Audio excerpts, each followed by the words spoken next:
Hello there, manic.mercurian here with a solar return reading. For those of you who may be watching who aren't aware, the solar return chart is basically what it sounds like. It's the moment that the transiting sun returns to the point that the sun was at the time of one's birth. So by seeing that chart, which always happens right around one's birthday, it gives you a great idea of what to expect for that year from that birthday to the next birthday. This person requested that I keep all of their information private, so I will definitely do that. But just in case you are curious, if you wanted to get a reading like this for yourself, I will need the birth date, time, and place of the person in question, as well as the approximate location that one was or expects to be at the birthday in question. Does that make sense? So, whatever birthday that starts the year that you'd like the forecast for, that's where I would need your general location, what city you would be in or near. Okay. But yeah, I like these because it's a really easy way to get a kind of general idea of what to expect for your year. So with that out of the way, let's get into this solar return reading. So the chart, of course, I'm showing to you now. It has Sun in Gemini. Sun will, of course, always be in Gemini, like I discussed. For you, the sun will always be at 15 degrees Gemini, just like it was when you were born. That's kind of the whole point of what the chart is. So we don't get a lot of meaning from the sun's position in that regard, but we can get a lot of information from the house of the sun, as well as the positions of the other planets, the aspects they're making, things like that. So sun is in Gemini. Sun's at the top of the chart, 10th house Gemini. Sorry if my camera's lagging a little bit. I'm trying a new setup, so bear with me. Sun in Gemini, Moon in Capricorn this year, and then Leo rising. So the two main significators, the two main points in the chart that really dictate the feel or the vibe, the themes that you'll be experiencing for the year, I would say are the ascendant and the moon. They really give you kind of a flavor that you'll be experiencing for the whole year. So in this case, Leo rising. Leo is, of course, fixed fire. Having a fire rising would typically indicate a lot of beginnings, initiation. But Leo is a fixed sign, so it's initiating things, but in a consistent way, in a constant way. So this is a really strong rising to have. This means that this year, in many ways, will be the start of something new, but in many other ways, it'll be, very stable, very consistent. So you are initiating new things, but it's in a very stable, consistent kind of way. Okay. We're combining that with Capricorn Moon, which is also very stable and consistent and very goal oriented. So it's showing that you have a lot of plans, you have a lot of strategies and goals and things that you're working toward for the long term, especially emotionally. Moon, of course, has a lot to do with emotion and our core personality. So this means that in those areas, your emotions are really, you're feeling deeply about things that have to do with the long term. So you're really valuing long-term security. You want to thrive in long-term projects and goals, things like that. So that's kind of what's on your mind, and even more so, that's what's in your heart. That's what you're feeling this year deep down. Really, really getting a lot of work done for long-term projects. Let's see. Let's look around here. I did notice that you have multiple planets conjunct the midheaven and in the 10th house. So because Sun and Mercury especially are in the 10th house, this means that you're going to be putting a lot of time into your career this year, maybe a lot more time working or a lot of time in public, especially if you have, a high kind of profile, or, if you have like an online presence, or if you are active in any kind of public venues, or if you're very active at work. All of those types of areas, those public areas, it looks like there's going to be a lot of activity in those areas for you, and you may be spending more time there during the day, investing more time, being more active in those areas, being more public in general. People may notice you more so this year. So, of course, that can be scary for some of us, but that can also be highly valuable, especially if you wanted to get farther with your work this year. So it looks like in general so far, you're very maybe ambitious this year, and it looks like definitely a ripe year of opportunity, with your work, with your projects, goals, workplace, anything having to do with your public life, reputation, things like that. A lot of activity there. Uranus is conjunct the midheaven, so that would indicate the potential for a sudden dramatic change to your work, your career, and or your reputation. In all of those areas, often those things are sort of coupled together for us, sometimes more than, with some more than others. But for you, in those areas, I would look out for, expect the unexpected. There could be some dramatic change. It may come from you. It may come from outside of you. If I had to guess, typically with Uranus, it's something that comes from within you. So, for instance, your perspective on your career or maybe your trajectory with your career or with your reputation, overnight you may suddenly just completely change your mind. You may have a revelation of sorts, and you may see it in a new way. And then that vision or that information that you gain, from there, that's typically where the sudden change would occur from. Usually it's from within you, although it can be from your external environment too. Of course, there's an interplay there. But long story short, definitely I would be surprised if you didn't have some kind of sudden change. And this is going to be something long lasting. So for instance, I could see you switching to a completely different industry, or maybe in some other kind of way, changing the nature of what you do for work, or changing how you're seen in public, changing your role, something like that. Or maybe you're doing the same kind of work, but you're completely changing how you do it, something like that. Maybe you're switching locations, moving to a different company, maybe a different part of the same company, starting your own thing, some kind of dramatic change. I can't get much more specific than that. But some kind of dramatic change there for sure. And like I said, it's going to be something big and long lasting. It's not small. Mercury is also conjunct your midheaven. So this would indicate a lot of busyness with work and public, and definitely the potential for a lot of short distance travel. You may be traveling more for work in your neighborhood or nearby cities, things of that nature. And you may also have a lot more intellectual energy having to do with your work. So a lot more thinking, reading, writing, speaking, learning. This could be definitely a year where you focus a lot on maybe more education for your career or reputation, things like that. Learning more, training more, getting that degree or that, what do they call it, that, taking some kind of class to get licensed, things like that. I would expect a lot of activity there for you. Learning, reading, researching, writing. It could be you learning from others. It could be you teaching others. Mercury just has a lot to do with information, learning, communication in general, as well as the short distance travel. And like I said, it tends to make us busy. So a lot of general busyness for you in public and at work. That's a huge focus here, more so than most years, of course. So again, Mercury in itself is not a malefic or benefic necessarily. This is not, everyone always asks me, is this good or bad? And, obviously that depends on whether you want to be busy with work or not.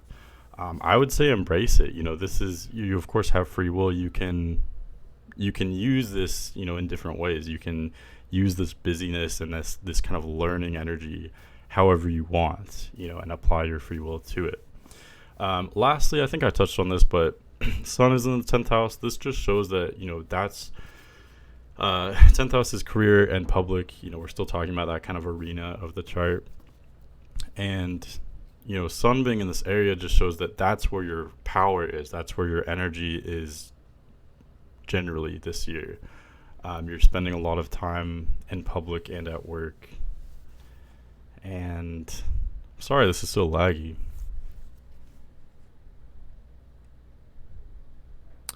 There we go. I'm back. I'm sorry about that. I'm trying to use my phone as a camera, and it's been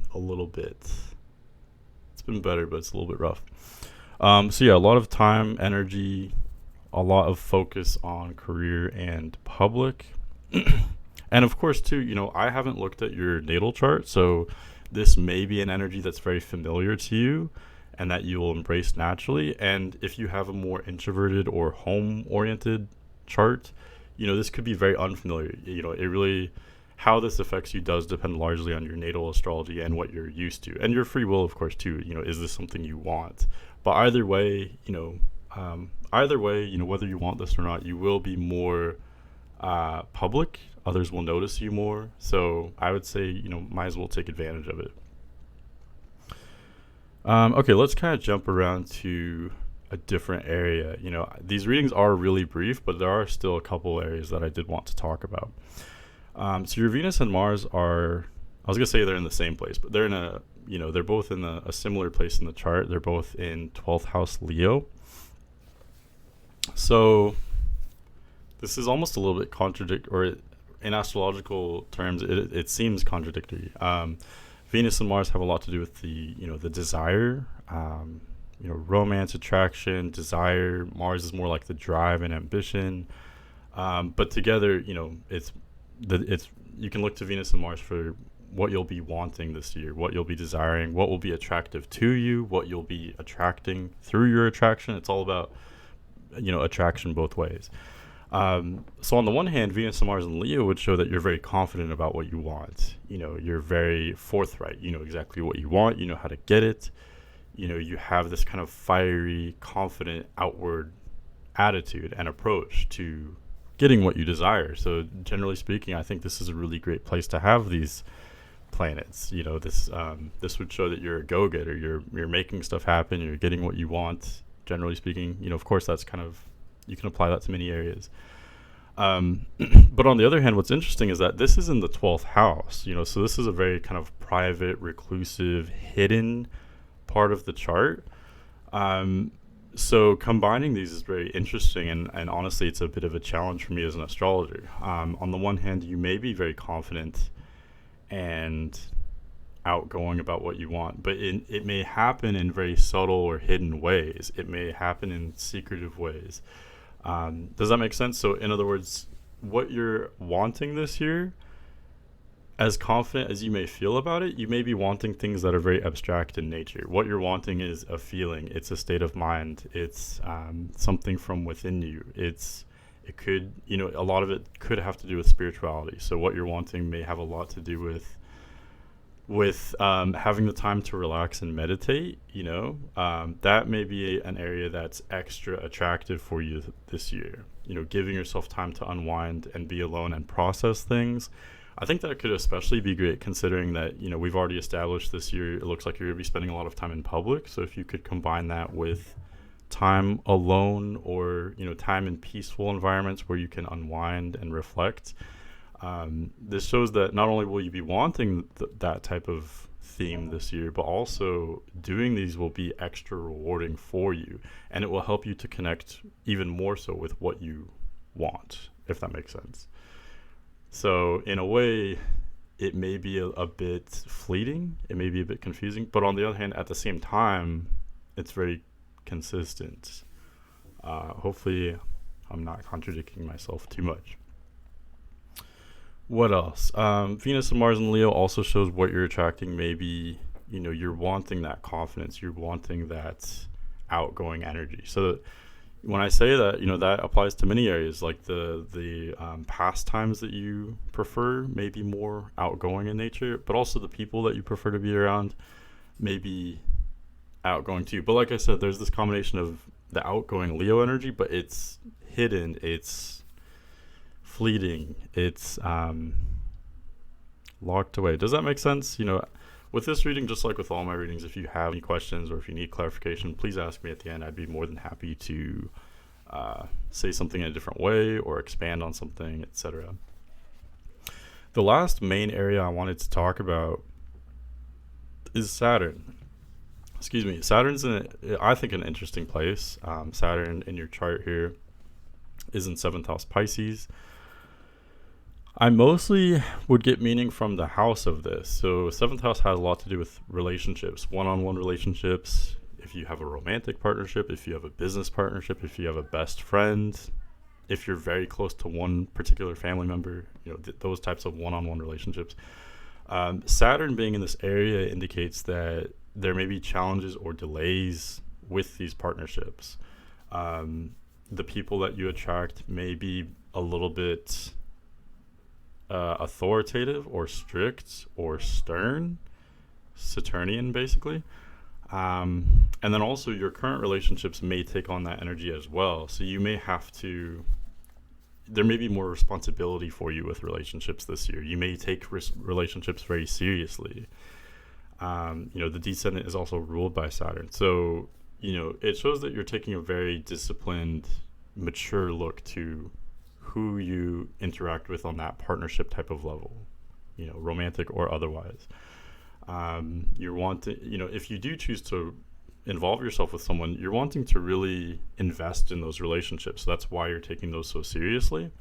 And that's also why you would want to find someone who is very mature and maybe a little bit disciplined, because that's the kind of person that's at this time, that's the kind of person that would generally be worth investing in or would give you the greatest return long term, I think, if that makes sense. Otherwise, though, Saturn in the seventh house can be a damper to relationships. It's definitely not a fun energy because it may require you to get real and be mature with your current relationship. So you may have to set boundaries more so this year. Learn to set boundaries, be very mature, be wise in these areas. And of course, with the question, is this good or bad? It's definitely not fun. I don't think most people would, be excited about this energy. This could coincide with challenges in your one-on-one relationships this year.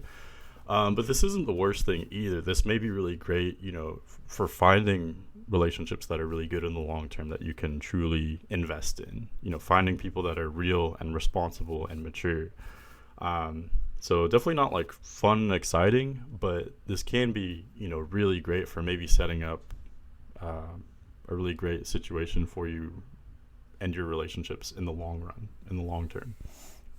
Hopefully that makes sense. Okay, and then let me just kind of look around really briefly here.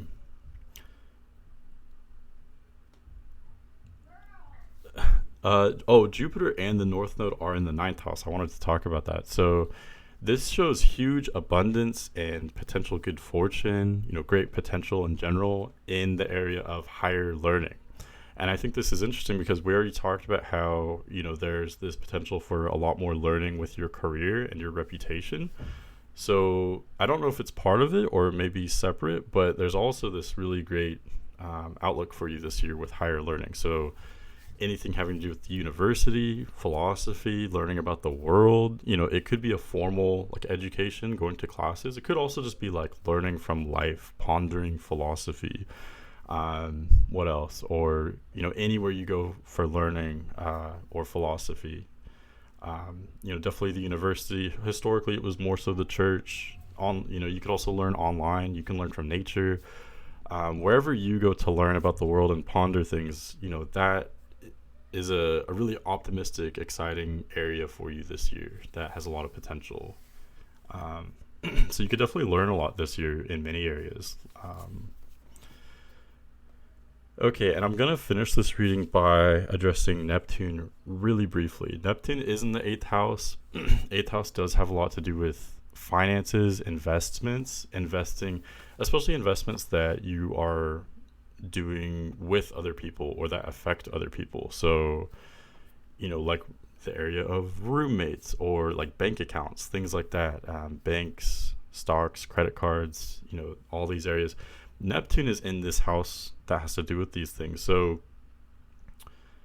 this is something to watch out for sure. Neptune clouds things. It makes things foggy. It makes things difficult to measure, difficult to understand. And with Neptune too, things can just suddenly kind of appear. They seem to appear or disappear.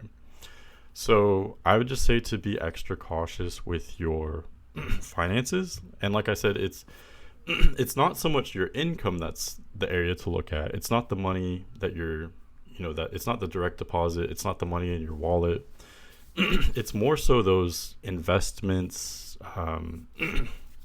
agreements with roommates or family having to do with money, investments, bank accounts, credit cards. Those areas, I would just say to be extra careful and maybe take your time with, be cautious with, double check things, because at times things may not be all what they appear this year in those areas. And like I said, money can seem to just come and go. It's not necessarily all bad. You could just suddenly have a bunch of money and you may not understand how. So that would be really great. But, it could go the other way too, for sure. So just be kind of cautious in that financial area this year, for sure. We could all be a little more cautious in that area anyway, probably, right?